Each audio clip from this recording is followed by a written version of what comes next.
Good morning, সবাই কেমন আছো? আশা করছি সবাই খুব ভালো আছো, আমিও ভালো আছি। এখন বাজে সকাল 9টা। আর আজকের ভিডিওটা আমি এখন থেকেই শুরু করলাম। রোদে দিয়ে দিচ্ছি আমফলসি। আর আমাদের এই উঠানে সেরকম রোদও আসে না, এই জন্যে আমফলসিটা শুকাতে একটু টাইম লেগে যাচ্ছে। আর যদি সেই রকম জায়গা হতো, মানে ছাদ হতো বা অন্য জায়গা যেখানে রোদ আসে, হয়তো একদিনেই শুকিয়ে যেত, এত তীব্র রোদ এখন থাকে।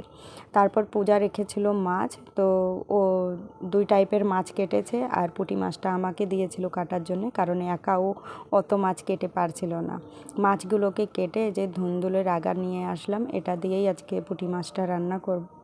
আগে কেটে নিলাম, কেটে তারপর চলে গিয়েছিলাম স্নান করতে। এখন আমি প্রত্যেক দিন এই করি, দুপুরের রান্নার সমস্ত কিছু গুছিয়ে গাছিয়ে তারপরে চলে যাই স্নান করতে। আর আমার কেমন একটা অভ্যাস হয়েছে, স্নান করার পরেই আমার খুব জোরে খিদে পায়, আর সেই খিদেটা থাকে আমার চায়ে। চা না হলে আমার আমাকে কেমন পাগল পাগল লাগে।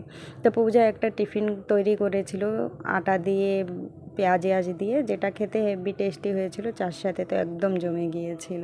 এদিকে ভাতও রেডি হয়ে গিয়েছে, পুঁটি মাছগুলো ভেজে নিচ্ছি। আর আদ্রিজা এই যে জল পেয়ে তো খালি জল দিয়েই সারাদিন হাত পা ধুতে থাকে, ওর এটাই কাজ।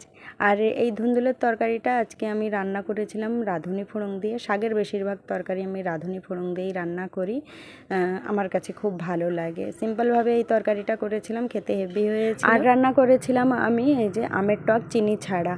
রান্না বান্নার পর উনুনে একটু আম পোড়া দিয়ে রাখি, পরে শরবত করে খাই, খেতে কিন্তু খুবই সুন্দর লাগে। যাই হোক, ভিডিওটা কেমন লাগলো সবাই জানিও। চলো ফিরে দেখা হবে।